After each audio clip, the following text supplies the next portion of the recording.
안녕하세요. 저는 살아온 인생 반 이상을 제주도에 살다가 결혼하면서 서울로 상경한 기혼 여성입니다. 우리는 우스갯소리로 벼락 맞을 확률보다 복권 1등할 확률이 더 희박하다라고 얘기하곤 하잖아요. 저는 원래 복권에 관심이 있는 편은 아니었지만 복권 1등이 된다면 확실히 세상이 달라질 것 같긴 합니다. 그렇다고 제가 복권 당첨되었다는 얘기는 아니고요. 사실상 복권 1등보다 더한 기쁨을 얻게 되어 이 글을 쓰게 되었습니다. 기쁨을 얻기까지 과정이 무난했던 건 아닙니다. 가슴 아픈 감동 스토리가 있던 것도 아니고요. 오히려 소가리를 많이 했고 매사에 사람과 대립하며 줄타기 하듯 살아왔습니다. 그런데도 느닷없는 인연 때문에 기상천외한 일이 생겼다는 거예요. 주위 사람들은 저더러 좋은 마음을 갖고 살아서 복받은 거라고 하는데 저는 아직도 제게 주어진 것들에 어안이 벙벙하기만 합니다. 세상에 이런 일이 또 있을까 싶어요.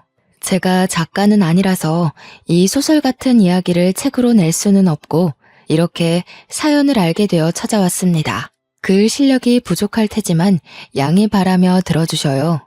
인사말에 소개했다시피 저는 제주도 아가씨입니다. 제주도에서 태어나 학창 시절을 모두 제주도에서 보냈죠. 대학을 가진 않았습니다.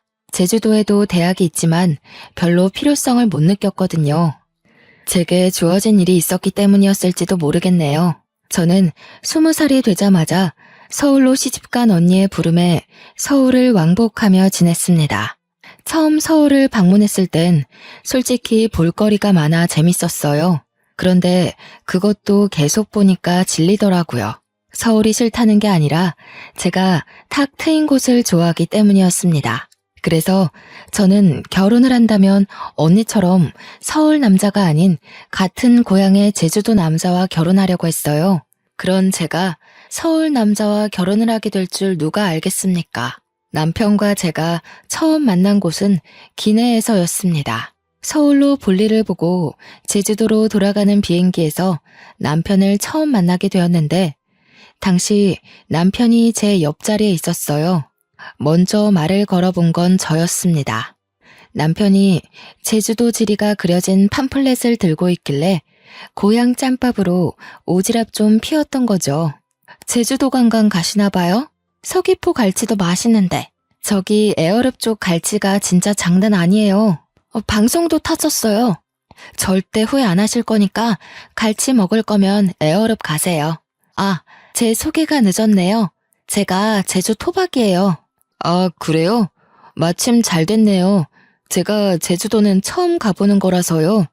혼자 여행을 하기에 어디가 좋을까 찾아보는데 사람들이 제주도 많이 추천해 주더라고요.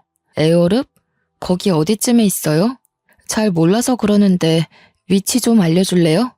관광 대화를 시작으로 남편과 저는 제주도 이야기를 많이 나눴습니다.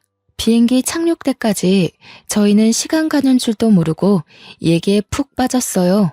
저는 고등학교 졸업 후 서울과 제주도 왕복을 자주 했기에 사투리가 제법 물러진 편이었습니다. 남편이 제주도 사람들이 자주 쓰는 사투리가 뭐냐면서 묻길래 그런 것도 알려주고 배우기도 했는데 저도 나름 재밌더라고요. 매번 서울에서 제주까지 왕복하는 게 지루하기만 했던 제가 그날만큼은 눈 깜짝할 새 제주도에 도착한 게 놀라울 따름이었죠.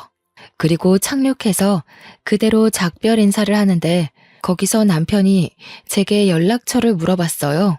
그렇게 만난 것도 인연인데 앞으로 연락하며 친하게 지내고 싶다고 하더라고요.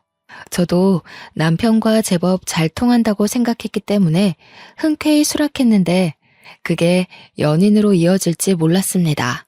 서울 남자였던 남편은 제 번호를 따간 지 12시간도 안 돼서 연락이 왔었고 그날 홀로 여행을 간 거라서 자기가 지리를 잘 모르겠다고 저더러 놀아달라 그랬어요. 그렇게 빠른 시일 내에 가까워진 우리는 남편의 고백으로 서울 돌아가는 날이 될 때 연인이 된 겁니다. 주로 남편이 저를 보러 주말마다 제주도로 날아오는 편이었어요. 제가 서울을 갈 때는 남편이 일을 하고 있는 데다가 또 제가 외박은 할 수가 없었기에 만나기 어려웠습니다. 제가 서울을 자주 방문했던 건 친언니가 형부랑 같이 서울에서 오메기떡이 주재료인 카페를 하고 있었기 때문입니다.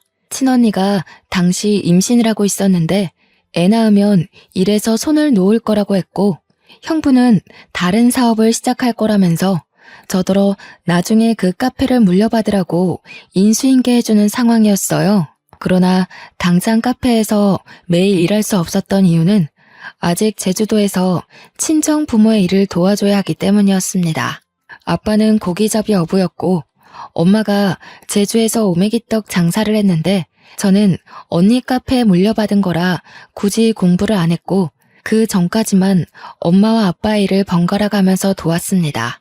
언니의 오메기떡 카페는 엄마한테 배운 비법으로 서울 가서 장사하는 거였죠.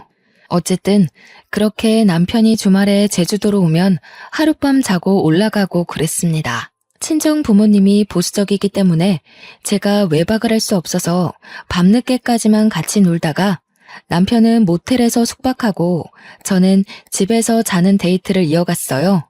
그러길 반복하다 보니 남편이 저더러 하루 종일 같이 있고 싶다고 저랑 있으면 생기가 돋고 즐겁다면서 결혼하자고 하는 겁니다. 당시 제 나이가 32살이긴 했지만 그때의 삶에 만족했기에 결혼에 대해선 생각도 해본 적 없었습니다. 원래 청혼은 이렇게 당황스러운 건가 싶었지만 저도 남편을 너무 좋아했기 때문에 깊게 고민하지 않고 결혼을 약속하게 되었죠. 결혼의 시작은 합가였습니다. 제가 모은 돈이 적기도 했고 시모 말이 제가 살림을 할 줄 모르니까 합가부터 시작을 하라고 하더라고요. 남편은 저한테 결정권을 줬기에 제 대답이 곧 답이었는데 저는 시모의 제안을 수락했습니다. 남편에게 더 좋은 아내가 되고 싶어서 시모한테 살림을 배워야겠다고 생각했거든요. 시부는 워낙 바쁜 사람이라 항상 새벽 일찍 나가고 저녁 늦게 들어온 사람이었는데요. 사업장의 오너라고 했으니까 어쩌면 당연한 거였어요. 그래서 시부는 제가 거의 얼굴 마주할 일이 별로 없었습니다. 거의 일주일에 3번 볼까 말까 했어요. 결혼식 때 말고는 인사도 제대로 나눠본 적이 없어서 효도하고 싶어도 기회가 전혀 없었어요.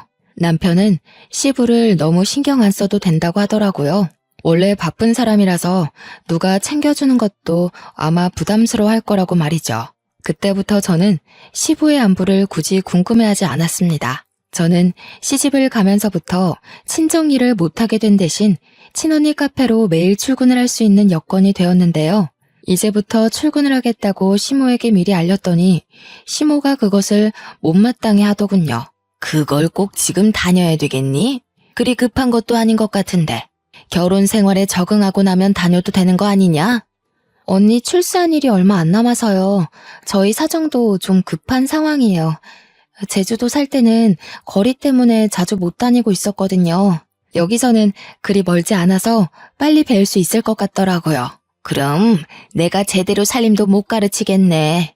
너희 분가하려면 살림을 빨리 배우는 게 좋을 텐데. 섬에서 올라왔으니 모르는 게 많을 거 아니야. 서울집이랑 섬집은 많이 다르다. 예, 네가 제주도에서 어떤 집에 살았는지 모르겠는데 서울 아파트는 그런 데랑 차원이 달라서 배워야 할 게 수두룩해. 언제 다 배워서 네 남편 챙기려고 그러니? 제가 서울집을 안 가봤겠습니까? 저희 친언니 부부네 집이 서울입니다. 대화를 좀 하다가 알게 된 거지만 시모는 제가 제주도 섬에서 올라온 처녀라는 것에서 수준 차이 난다고 생각하고 있었어요. 아무리 꼬질꼬질하게 있어도 서울 사람은 귀티가 나고 아무리 치장을 해도 섬 사람은 빈티가 난다는 생각이더라고요. 그건 조금만 대화를 해봐도 느껴지는 부분이었습니다.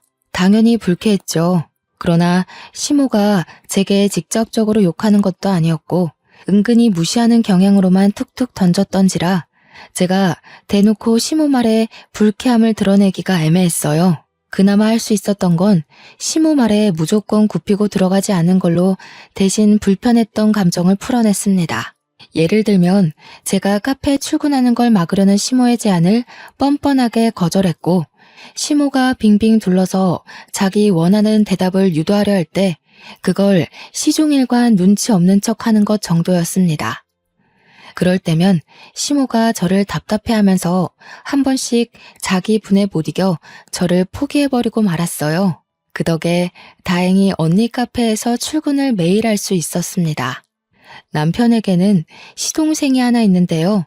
시동생이 이 시댁에서 좀 남다른 존재더라고요. 남편과 달리 우수인재 축에 속해서 진작에 유학생활을 하고 있었다고 하더군요. 남편은 공부머리가 뛰어나지 않아서 시부가 유학 제안을 했었지만 바로 거절했다고 했고요. 그래서 시댁은 다른 집과 다르게 희한하게도 장남보다 차남이 우대받는 입장이었습니다.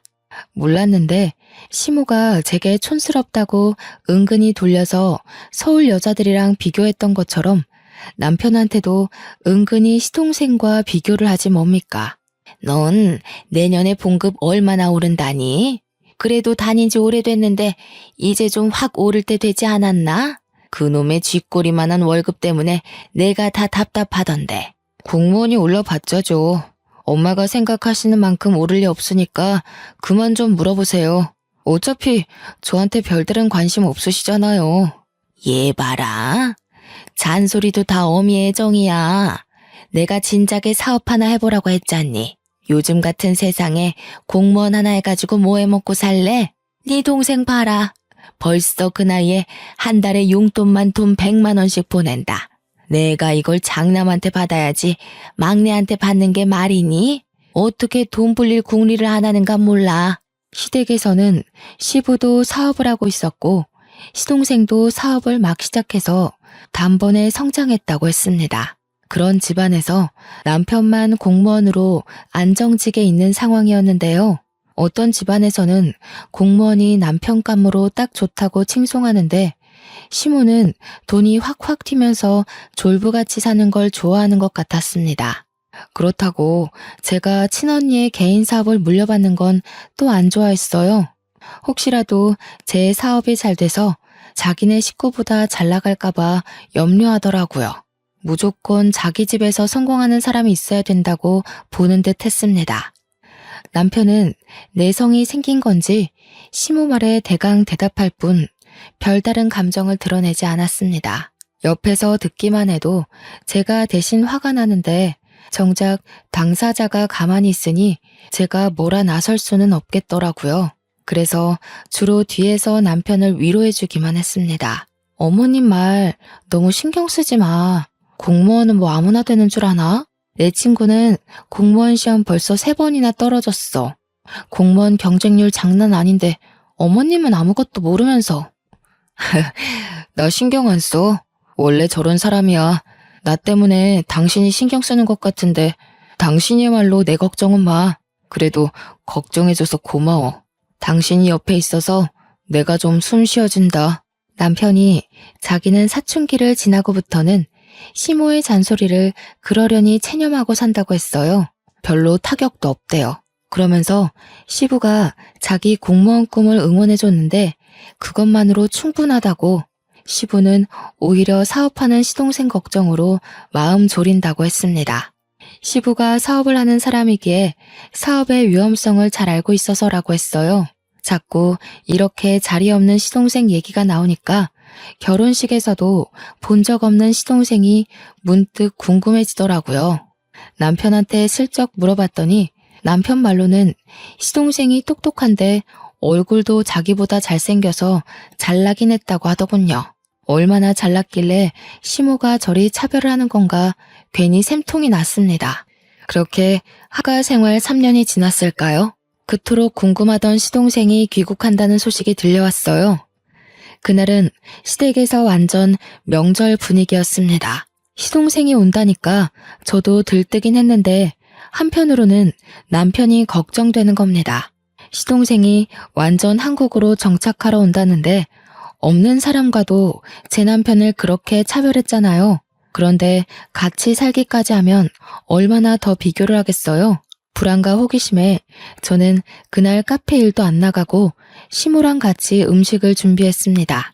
그렇게 저녁 시간이 되었는지도 모르고 진수성찬을 차리고 있었는데요. 퇴근하고 온 남편을 제가 반기기도 전에 시모가 먼저 잔소리를 해버리지 뭡니까? 너는 좀 일찍 맞춰서 공항까지 동생 좀 태우고 오지. 오늘 네 동생 오는 날이라고 했잖아. 애가 지금 비행기 오래 타서 피곤할 텐데 택시 타고 오는 중이란다. 공무원이 어떻게 일찍 맞춰요? 제가 월차 연차 낸 적은 있어도 어디 마음대로 일찍 퇴근하는 거 봤어요? 지난번에도 말씀드렸던 것 같은데요. 그러니까 말이다. 네가 진작에 사업을 해서 대표 자리 떡하니 맡고 있었으면 시간 구애받지 않았을 거 아니냐. 우리 집 남자들 사주는 죄다 사장인데 너는 누굴 닮아서 그렇게 도전 정신이 없니? 이쯤 되니까 저는 얼굴도 모르는 시동생이 궁금한 걸 넘어서 참 얄미웠습니다. 남편이 익숙해져 괜찮다고 했지만 어느 누가 비판받는 것에 적응이 되겠습니까? 아마 그건 마음속 관역이 닳고 닳아서 화살이 그냥 통과될 만큼 너덜너덜해진 걸 거예요. 마침내 시동생이 도착했고 초인종 소리에 시모가 불이 나게 달려갔습니다. 아이고 내 새끼 고생 많았다. 세상에 왜 이렇게 말라졌어? 밥도 제대로 못 먹고 일만 한 거 아니야? 요리하는 사람 좀 고용해서 끼니를 제대로 챙기지. 아무리 그래도 거기 음식 자체가 내 입맛에 안 맞더라고. 엄마가 해주는 밥 먹고 싶어서 죽는 줄 알았어. 그래서 더 빠진 건가? 근데 형은? 몰라. 동생이 왔는데 나와보지도 않네. 일단 손부터 씻고 와서 앉아. 엄마가 너 좋아하는 걸로 잔뜩 차려놨어. 남편이 퇴근한 뒤 아직 씻고 있었기에 남편 대신 제가 나가서 시동생에게 인사를 했습니다. 남편이 시동생을 잘났다고 엄청 자랑을 했었잖아요. 그런데 솔직히 실제로 보니까 제 남편이 더 잘나 보였어요. 일단 외적으로는 제 남편이 더 키가 컸고 체격이 좋았습니다. 시동생은 좀 마르고 허여멀건한 데다가 약간 멸치상이었어요. 공부 잘하는 괴짜처럼 생겼더라고요. 제가 우리 남편 와이프라서 남편 편을 들려는 게 아니고요. 정말 남편이 시동생을 한참 좋게 평해준 거였다니까요. 그러니까 제 눈에 시모는 시동생이 돈을 많이 벌어서 그거 하나만 가지고 좋아하는 것 같았어요. 형수님, 형한테 얘기 들었습니다. 듣던 대로 인상이 부드러우시네요. 형이 얼마나 형수님 자랑을 하던지. 저도 형수님처럼 좋은 여자 만나서 결혼하고 싶어요. 시모 때문에 시동생을 미리부터 미워하고 있었지만 막상 시동생을 만나니까 제가 얄미워했던 게 미안할 만큼 성격이 동글동글하고 좋더라고요. 그 순간 누구한테도 해보지 않을 불평이었는데도 시동생을 욕했던 제 자신이 부끄러웠습니다. 시동생이 이렇게 살가워서 남편이 시모가 시동생을 편애해도 그리 칭찬하고 감쌌나 봅니다. 그렇다는 말은 시댁에서 남편을 싫어하는 사람은 시모뿐이라는 거잖아요. 왜 그럴까 곰곰이 생각하게 되다 보니 문득 남편과 시동생이 안 닮았다는 걸 알게 되었습니다. 실례인 걸 알지만 저도 모르게 그걸 식사 자리에서 말해버렸더니 분위기가 싸해진 거 아니겠습니까? 질문을 한 건 저인데 당황한 것도 저였습니다. 아무도 제 말에 답을 안 하고 침묵만 흐르던 그때 가장 먼저 입을 연 건 시동생이었어요. 형수님 모르셨구나. 형, 우리 집 얘기 형수한테 말 안 했어? 그래도 결혼까지 했는데 형 사정은 알고 계셔야 되지 않나? 아, 뭐 좋은 일이라고. 나중에 상황 봐서 얘기하려고 했지. 미리 말 못해서 미안해 여보. 내가 밥 먹고 나중에 따로 설명해 주던가 할게. 남편은 그 뒤로 몇 숟가락 뜨지도 않았는데 자리에서 일어나 버렸습니다. 제가 따라서 일어나려 했는데 시동생이 제게 말을 걸더라고요. 남편이 나중에 말해주겠다던 개인 사정 이야기였어요. 듣자 하니 시부가 시모와 결혼 생활을 하는 동안 다른 상간녀를 만나 가진 아이가 남편이라 하더라고요. 그럼에도 시모가 남편을 자식으로 받아들인 건 그 당시 시모는 난임 판정을 받았기 때문이었고 비록 남의 애지만 시부를 무척 사랑했기에 용서하고 남편을 자기 자식으로 인정했다고 했습니다. 그러다 몇 년 뒤 기적처럼 시험관에 성공해 태어난 사람이 바로 시동생이었다고 했어요. 전혀 몰랐던 복잡한 가정사에 저는 남편에게 실수했다는 걸 자각했습니다. 시동생이랑 시모에게 양해를 구하고 얼른 자리에서 일어나 방으로 갔어요. 남편이 무슨 생각을 하고 있는지 고뇌 가득한 얼굴로 침대에 앉아 있더라고요. 남편이 왜 시모에게 그런 취급을 받고 살았는지 알게 되니 남편의 처지가 참 불쌍하다고 느껴졌습니다. 태어났을 뿐인데 세상에 낙인 찍힌 셈이잖아요. 이 사실이 드러날 때마다 얼마나 손가락질을 많이 받았겠습니까? 저는 그 사실을 더 이상 언급하지 않고 남편을 조용히 위로해줬습니다. 남편은 거실에서 자기 얘기하는 게 들렸는지 저더러 미리 말 못해서 미안하다고 하더라고요. 이혼하자고 해도 자기 잘못이니까 받아들이겠다고도 했어요. 당신이 나한테 실수를 한 것도 아닌데 우리가 왜 이혼을 해? 당신 나한테 한 번도 실망시킨 적 없고 남편 노릇 못한 적도 없고 속상하게 한 적도 없었어. 내가 보기엔 적어도 어머님보다는 신이 좋은 사람 같아. 제 위로에 남편이 웃음을 흘렸습니다. 저를 안아주면서 고맙다고 역시 저랑 결혼하길 잘했다고 하더군요. 결혼 전이나 후나 자기를 웃게 하는 사람은 저밖에 없다면서요. 남편과 저는 저희 나름대로 스스로 마음을 보호하면서 지냈는데요. 무슨 중고등학생 양아치 놀이도 아니고 시모뿐만 아니라 시동생까지 문제가 있더라고요. 그동안 멀리 떨어져 있어 몰랐을 뿐 시동생 또한 남편을 은근히 무시하는 경향이 있었습니다. 둥글둥글한 성격으로 보였던 건 사업을 하는 사람이었기 때문에 습관적으로 비즈니스 태도가 배어 있었기 때문이었어요. 한 두세 달 지내다 보니까 완전히 보이더라고요. 아주 자기 엄마랑 똑 닮아선 제 남편에게 형형 거리면서 뻔뻔한 요구를 다 하더라니까요. 형! 이번에 아빠 생신 선물 차 한 대 바꿔드릴까 하는데 돈 좀 보탤 수 있겠어? 나 혼자 해도 괜찮지만 그래도 형제니까 같이 하는 게 좋을 것 같아서. 벌써 아빠 생신이구나. 같이 하면 좋긴 하겠네. 내가 시간이 안 돼서 따로 같이 사러 가주진 못할 것 같다. 얼마 정도 하는데?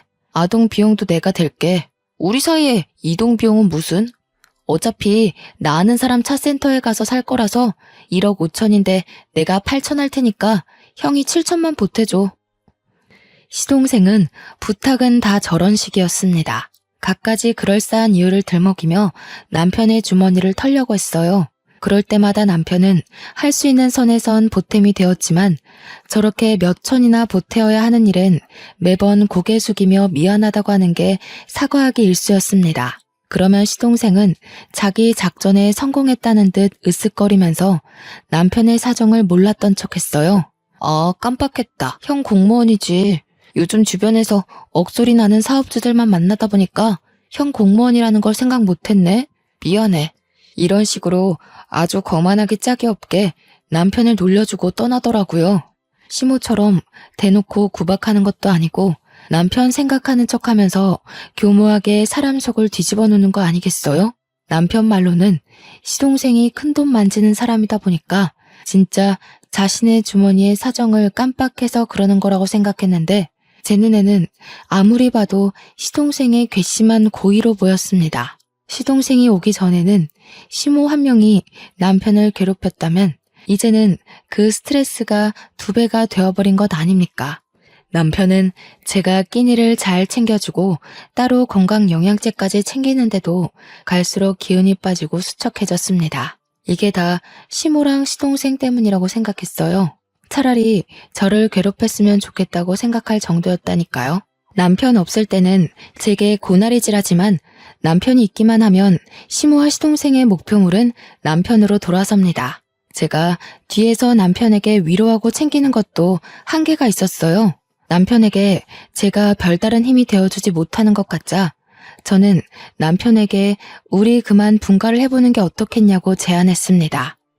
우리 대출 받아서 분가하자. 같이 모으고 있던 돈까지 합치면 작은 집 정도는 구할 수 있잖아. 당신 이렇게 기운 없어지는 거 못 보겠어. 이대로면 나 당신 말도 안 듣고 어머님이랑 도련님한테 싸움 걸지도 몰라. 저는 제주살이를 하면서 어릴 때부터 아빠와 엄마의 직장을 놀이터처럼 놀러 다녔다 보니 진상인 사람들을 익숙하게 봤습니다. 그때마다 제가 부모님 지키겠다고 7살 어린 나이에 어른에게 주먹질을 하고 그랬어요. 그래서 부모님께도 많이 혼이 났었어요. 혹시라도 제가 다른 데 가서 사고를 칠까봐 걱정해서였겠죠. 오랜만에 진상인 사람들 만나니까 과거에 들끓던 에너지가 올라오는지 저는 정말 시무랑 시동생과 다툼을 일으킬 것 같았어요.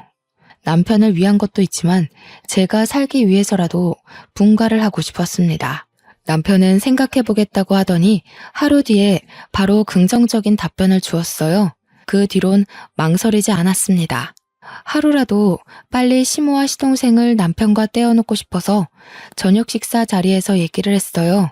저희가 분가를 하겠다고 시모에게 알리자 역시 예상했던 대로 시모는 돈도 없는 것들이 살림 동낼 생각 있냐고 성질을 부렸습니다. 버는 사람 따로 있고 쓰는 사람 따로 있어?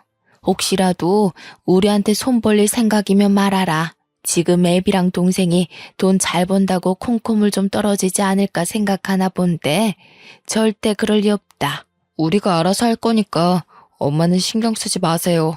손 벌릴 생각 없으니 분가할게요. 아버지한텐 제가 따로 연락드리겠습니다. 왜 그래 형? 내가 와서 불편해서 그래? 그럼 그냥 형이 있어. 내가 따로 독립할게. 형 돈도 없으면서 왜 굳이 바보 같은 짓을 해? 이럴 때면 진짜 나이 거꾸로 먹는 것 같다. 바보?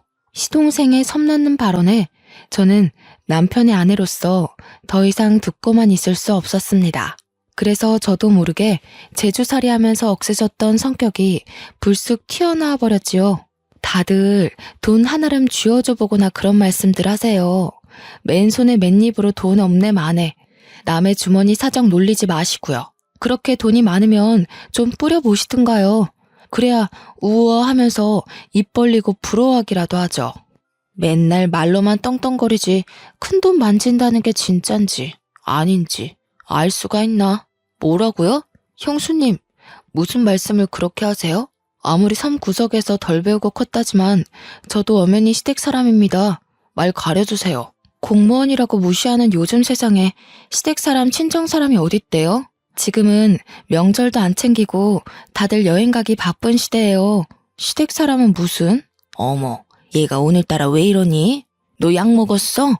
그게 무슨 말버릇이야? 세상에 어느 며느리가 너처럼 어른 앞에서 입을 함부로 놀린다니? 어머님도 그러시는 거 아니에요. 어머님 친구 없으시죠? 제가 볼 땐 사람들이 어머님이랑 대화 조금 해도 다 떨어져 나갈 것 같은데. 그래서 더 돈으로 치장하고 사람들 마음 사려는 거죠? 시모는 제 말에 뒷목을 잡으면서 벌떡 일어났습니다. 제 얼굴로 올려는 손을 남편한테 붙잡히는 바람에 화만 버럭 냈어요. 그날은 제가 시댁을 들어오고 시댁에서 처음으로 대판 말다툼이 벌어진 날이었습니다. 제가 굽히지 않으니 상황은 극에 달하기까지 했는데요. 급기야 시동생이 시부한테 연락해서 시부까지 일을 중단하고 시댁으로 찾아오는 사태가 벌어졌어요. 저희가 얼마나 시끄럽게 싸움을 하고 있었으면 시부가 들어오는 소리를 못 들었지 뭡니까? 시부가 고함을 치는 바람에 저희 다툼이 무 자르듯 뚝 끊겨버렸습니다. 하필 제가 건방지게 막 소리를 지르고 있던 때라 저만 순식간에 죄인이 된 기분이었어요. 그리고 태세 전환 빠르게 들어간 시모는 주저앉으며 눈물을 터뜨렸고 시동생은 지 엄마를 달래줌으로써 저는 더 악질 며느리처럼 보이게 되었죠. 시부를 오랜만에 얼굴 마주하는 건데 이 꼴을 보여버렸으니 면목이 없어 고개를 숙였습니다. 동네 창피하지도 않아? 도대체 뭐야? 뭔데 일하는 사람까지 불러서 싸움 구경하게 해? 어디서 나이값 못하고 개싸움을 하고 있냐고? 그때 시동생이 시부를 불렀기에 시동생이 먼저 발언권을 가졌는데요. 아빠, 형수가 나더러 큰돈 만지는 거 구라 아니냐고 거짓말쟁이로 만들더라고. 아빠가 나 사업자금 대줬잖아. 그래서 내가 그거 아빠한테 다 갚았잖아. 증언 좀 해줘. 시부에게 혼나게 생겼다고 각오를 하고 있던 그 순간 시부가 시동생의 싸다구를 훅 날리는 거 아니겠어요? 찰진 소리에 모두가 깜짝 놀래서 숨을 죽였고 시모도 우는 척을 관두고 얼른 일어나 시동생을 살폈습니다. 철딱선이 없는 것. 내가 돈으로 잘난 체 하는 일 없도록 하라고 했지. 나는 아들이라고 봐주는 것도 없다. 철없이 굴면 바로 호적에서 제명이야. 어디서 사업하는 사람이 함부로 허세를 부려? 왜 애 얼굴에 손을 대요? 잘못한 건 큰애네인데 왜 우리 애한테 그러냐고요? 당신 매번 우리 애한테만 차별할 때 내가 얼마나 속상한지 알아요? 시끄러워. 다른 사람 변명 다 필요 없다. 도대체 이게 무슨 난리인지 며느리가 얘기해보거라. 며느리 얘기 끝날 때까지 누구라도 입 열기만 해봐. 바로 쫓아낼 테니까. 의외였습니다. 제가 마지막까지 악을 지르고 있던 사람이라서 시부가 저를 안 좋게 볼 거라고 생각했거든요. 근데 그게 아니라 시부는 그나마 제가 제 3의 입장이라고 생각한 것 같았어요. 그래서 저는 지체 없이 토시 하나 빠뜨리지 않고 있었던 모든 대화들을 말씀드렸습니다. 제가 대학만 안 갔지 기억력 하나는 끝내줬거든요. 그래서 친언니한테 인수인계 받을 때도 기억력이 톡톡히 성과를 내주는 덕에 친언니가 저를 더 믿고 가르치는 거였습니다. 시부가 조용히 하라고 했는데도 제 발언에 반박하려는 시모를 시부가 시선으로 제압했어요. 그러면서 시부가 우리더러 자금을 대줄 테니 분가라는 놀라운 제안을 해줬습니다. 저희를 진작에 분가시킬 생각이었는데 자기 일이 바빴던지라 깜빡했다고 하더라고요. 시모는 그 소리에 배가 아팠는지 날고 기면서 돈 아깝게 왜 우리 돈으로 쟤네 분가를 시키냐고 시부에게 호소했습니다. 당신이 쟤네 속셈은 몰라서 그래요. 우리가 괜히 이러는 줄 알아요? 당신 돈 있는 거 알고 공짜로 돈 구해내려고 그런 거라고요. 엄마, 그만 좀 하세요. 이 사람 여기저기 돈 구하는 사람 아니거든요. 엄마 같은 사람이랑 달라서 사람밖에 구해본 적 없는 사람입니다. 모욕하지 마세요. 사람 같은 소리 하네. 사람은 뭐 아무나 구하는 줄 아니? 차라리 돈 구한다고 하는 게 훨씬 현실 같겠다. 애들 장난도 아니고 그런 것도 변명이냐? 유치해서 정말. 어머님처럼 돈 생각만 하는 사람들은 생명을 구한다는 말에 괴리를 느끼겠죠. 제정신 바뀐 사람들은 어머님 같은 사람 옆에 두질 않아요. 이거 보이세요? 어머님은 누굴 구하다가 이런 상처까지 감수해 보셨어요? 뭐든 어머님 기준에 안 맞다고 함부로 판단하지 마세요. 시모에게 눈에는 눈, 이에는 이로 공격하다 보니 저도 모르게 숨겨놨던 흉터를 드러내게 되었습니다. 유치한 다툼인 걸 알지만 시모 화를 복돋는 데는 이만한 공격이 없더라고요. 제 흉터를 보고 시모가 살짝 흠칫하긴 했지만 또 자기만의 해석으로 맞대응을 하려고 했는데요. 그때 시모를 밀치고서 시부가 제 앞을 차지해오는 거 아니겠습니까? 설마 며느리야? 그 상처 어떻게 다친 거야? 어디서? 언제 그렇게 됐어? 너 제주도에서 살았다고 했었지? 설마 그게 그 흉터랑 관련이 있니? 예? 이건 제주도에서 한 13년 전인가? 아빠랑 같이 낚시 나갔다가 우연히 물에 빠진 사람을 구했었는데 그때 다쳤어요. 네가 구했다는 사람이 혹시 연령 좀 있는 아줌마였어? 키가 좀 작고 분홍색 셔츠에 빨간 긴 치마를 두르고 있지 않았니? 어머, 아버님께서 그걸 어떻게 하셨어요? 그 아줌마랑 아시는 분이에요? 설마 아줌마 위급하실 때 옆에 계셨던 분이 아버님이셨어요? 13년 전 일이라 기억이 가물가물할 수 있지만 제가 기억력이 좋은 편이라고 했잖아요. 그래서 그때 제가 구한 아줌마의 인상착의를 기억하고 있었거든요. 제가 가까운 배 위로 아줌마를 올리자마자 누가 신고를 했는지 이미 해경이 빠르게 당도했었고 그 정신없는 상황에서 저는 시부 얼굴까진 확인하지 못했습니다. 저도 다쳤던지라 해경의 도움을 받아 병원에 가버렸기도 했거든요. 시부는 저의 증언에 충격 먹은 표정을 하고 있더니 곧 제 손을 꼭 잡았습니다. 그 이후 시부가 줄줄줄 얘기해주는 사실에 놀란 건 오히려 저희 쪽이었어요. 알고 보니 제 남편의 친모였던 아줌마가 시한부 인생을 살고 있었는데 요양을 한다고 제주살이를 시작했었대요.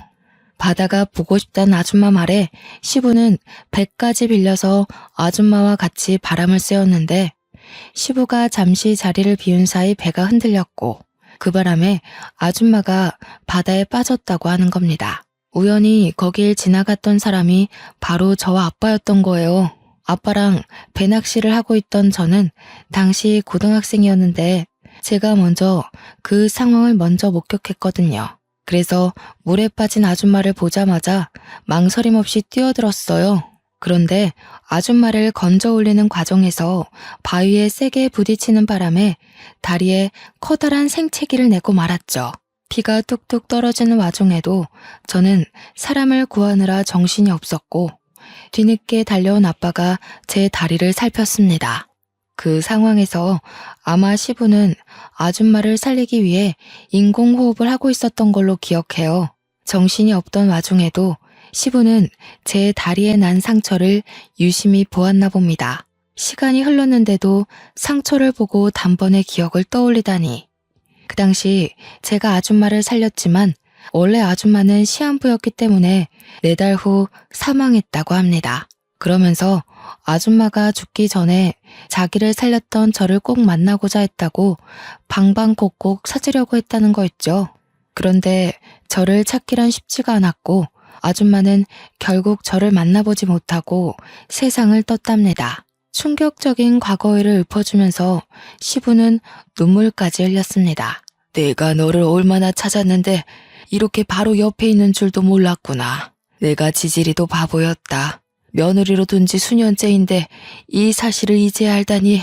저는 시부와 그 아줌마가 관계 있다는 사실에 놀란 것도 있지만 제가 시동생한테 들었던 내용과는 이야기가 달라서 혼란스러운 것도 있었습니다. 그러니까 시부의 상간녀 스토리는 제대로 알고 보니 시모가 전부 거짓말로 지어낸 스토리였어요. 원래는 시부가 시모가 아닌 아줌마랑 먼저 혼인한 사이였는데 이미 몸이 안 좋은 채로 결혼을 강행했던지라 아줌마는 일부러 시부와 혼인신고는 하지 않았다고 했고 아이를 낳고서 더 악화된 건강 때문에 제주도를 가게 되었다고 합니다. 그리고 제주살이 한 지 한 달 만에 그 사고를 당해 아줌마의 컨디션은 급속도로 저조했다고 해요. 자기의 죽음을 예감한 아줌마는 시부한테 빌게 된 소원이 하나 있었는데 그게 바로 시부의 재혼이라고 했답니다. 시부와 아줌마는 서로 많이 사랑하는 사이여서 아줌마가 시부 혼자 남겨진 걸 가장 걱정했대요. 그래서 꼭 재혼을 했으면 좋겠다고 했다지 뭡니까. 시부가 서류상에는 첫 결혼으로 보이겠지만 사실상 시모와 재혼을 했던 거였습니다. 시부는 아줌마의 마지막 소원을 들어주기 위해서 당시 아줌마의 요양보호사로 있던 시모와 계약 결혼을 했고 아줌마는 그걸로 이제 시부 걱정 않고 마음 편히 눈을 감았다고 했어요. 이 사실은 남편도 처음 듣는 것 같았습니다. 한 여고생이 물에 빠진 자기 친모를 살렸다는 얘기를 시부한테 들은 적 있었던 남편은 그게 저라는 사실에 그저 벙쪄 있었더라고요. 그리고 다른 의미로 시모랑 시동생도 충격을 먹은 채 입을 다물고 있었어요. 그러니까 결과적으로 지금 제게 시모인 저 사람이 아줌마의 요양보호사라는 거잖아요. 대단한 사모님인 척 하던 저 아줌마가 원래는 우리 남편처럼 월급쟁이였다는 거 아닙니까? 어이없어서 웃음이 나왔는데 이런 뒷이야기는 시동생도 처음 알았나 봅니다. 자기 출생 비밀과 출신이 생각보다 형편없다고 생각했는지 자기 엄마한테 분노를 느끼고 있었어요. 사실상 손가락질 받아야 할 사람이 우리 남편 쪽이 아니라 자신 쪽이라는 사실을 자각한 것 같더라고요. 시동생은 시모한테 불같이 화내면서 따지고 있었습니다. 그러거나 말거나 저랑 시부와 남편은 시모 쪽과는 다른 세상에 있었어요. 아무래도 먼저 간 정원 엄마가 너를 알고 며느리로 들인 게 아닌가 싶어. 어떻게 이런 인연이 다 있을 수 있니? 내가 어떻게 이리 소중한 사람을 몰라봤을까? 아니야, 아버님. 저는 할 일을 했을 뿐인걸요. 아줌마가 살아계셨다면 좋았을 것을. 그래도 아버님 말씀하시는 거 들어보니까 아줌마가 정말 좋으신 분이었다는 게 느껴져요. 고맙구나. 내가 이제 먼저 간 정훈 엄마한테 얼굴 들 수 있겠어. 그리고 사돈댁에도 곧 인사를 드리러 가야겠다. 내 은인이 우리 집에 들어왔는데 내가 이대로 가만히 있을 수가 없지. 여전히 당황스러운 전개였지만 사실을 받아들인 저는 오히려 아줌마가 돌아가신 것에 유감을 표했습니다. 그리고 시부는 제게 만나면 꼭 보상할 거라 기다리고 있었다면서 잠깐 방에 들어갔다 나오셨는데요. 손에 쥐고 온 건 다름 아닌 통장이었습니다. 돌아가신 아줌마의 유언이기도 하다면서 저에게 그 통장을 주더라고요. 그게 아줌마 사업장을 정리하고 남은 돈의 일부라는데 아줌마 말로는 꼭 자신의 은인에게 답례를 하고 싶어 했다고 했어요. 얼떨떨하게 받은 그 통장을 열어보는 순간 저는 소스라치게 놀라서 다시 시부에게 통장을 돌려줬습니다. 소소한 답례라기엔 너무 큰 돈이었거든요. 회사의 오너였다는 아줌마가 제게 일부만 남겼다는 그 유산은 무려 31억 원이었습니다. 한 번도 본 적 없던 숫자이기도 했고 너무 큰 돈이라 받을 수 없다고 바로 돌려줬는데 시부는 너무 완강했어요. 13년 전부터 이미 이 통장은 제 돈이었다고 자신은 주인을 찾아줬을 뿐이라고 하더라고요. 손이 떨리는 액수였지만 시부의 대쪽 같은 부탁에 저는 결국 그걸 받게 되었고 시모는 조용히 숨지고 있더니 제가 통장을 받자 갑자기 배가 아파서 죽으려고 하더군요. 시모는 곧 시부한테 이혼 요구 당했어요. 아마 제가 그대로 일러바친 발언들을 믿어주는 듯 했습니다. 제가 거짓말할 사람은 아니라는 걸 시부가 알아봐준 덕일 겁니다. 결국 시부모는 이혼을 했어요. 시부가 소송 비용 드리고 싶지 않으니 조용히 도장 찍으라고 하는 걸 저와 남편은 곁에서 구경했습니다. 시모의 초라한 처지를 보고 있자니 남편 복수가 완벽하게 된 기분이라 시원했어요. 그리고 시동생은 시부의 씨를 받은 몸이라서 시부가 시동생이 갖고 있는 사업장만 주는 걸로 하고 집에서는 내쫓겼습니다. 그날이 시댁 사람들과 처음 다툰 날이었는데 그게 마지막 다툼이 되어버린 셈이었네요. 저와 남편은 굳이 분가를 하지 않고 시부를 모시고 살게 되었어요. 시부가 자기는 신경 안 써도 된다고 했는데 제가 합가 생활하면서 시부 생활 패턴을 봐왔기에 시부만 두고 분가를 할 수는 없었습니다. 시부는 밥도 잘 안 챙겨 먹고 회사에서도 대충 직원들이 챙겨주는 샌드위치나 김밥 같은 것만 드시더라고요. 그래서 제가 도시락을 챙겨드려야겠다는 생각으로 남게 되었어요. 시부는 처음에 저더러 고생스럽게 왜 그러냐고 하지 말라고 했는데 제가 고집을 꺾지 않으니 어느 순간부턴 도시락을 꼬박꼬박 챙겨가시더라고요. 그 때문인지 과거에는 저녁 식사 때 함께한 적 없던 시부가 요즘은 저녁 식사 시간에 맞춰서 퇴근을 하고 오십니다. 제가 분위기를 좀 잘 띄우는 타입인데요. 남편과 시부 앞에서 며느리 노릇 아내 노릇 톡톡히 하면서도 제 성격을 그대로 드러나니까 가끔은 시부가 개그맨이 따로 없다고 하세요. 칭찬인지 모르겠지만 시부랑 남편이 웃는 게 좋으니까 좋게 생각하려고요. 그리고 저는 31억 받은 돈에 손을 조금 댔는데요. 친정 부모님께 집을 하나 해줬고 언니랑 형부네에도 집 하나 해줬고 남은 돈은 적금 들어놓았어요. 제가 원했던 결혼 생활이 어떤 모습인지 한 번도 생각해 본 적 없지만 다시 생각을 해보라고 한다면 딱 지금이 아닐까 싶습니다. 주위에 모난 사람 하나 없어서 그런지 세상을 바라보는 게 제 시선이 아주 둥글둥글하네요. 앞으로 손자 손녀가 생긴다면 제 결혼 생활이 완벽하게 즐겁지 않을까 생각합니다. 다른 거 바라는 거 없고 그저 우리 식구들 전부 몸 건강, 마음 건강하게 잘 지내길 바랄 뿐이에요. 제 복권 1등 같은 사연 어떠셨나요? 이거 복권 당첨이라고 해도 되겠죠? 저희 식구가 받은 행운처럼 제 사연 듣고 계시는 청취자분들께서도 돈벼락 떨어지길 바랍니다. 감사합니다.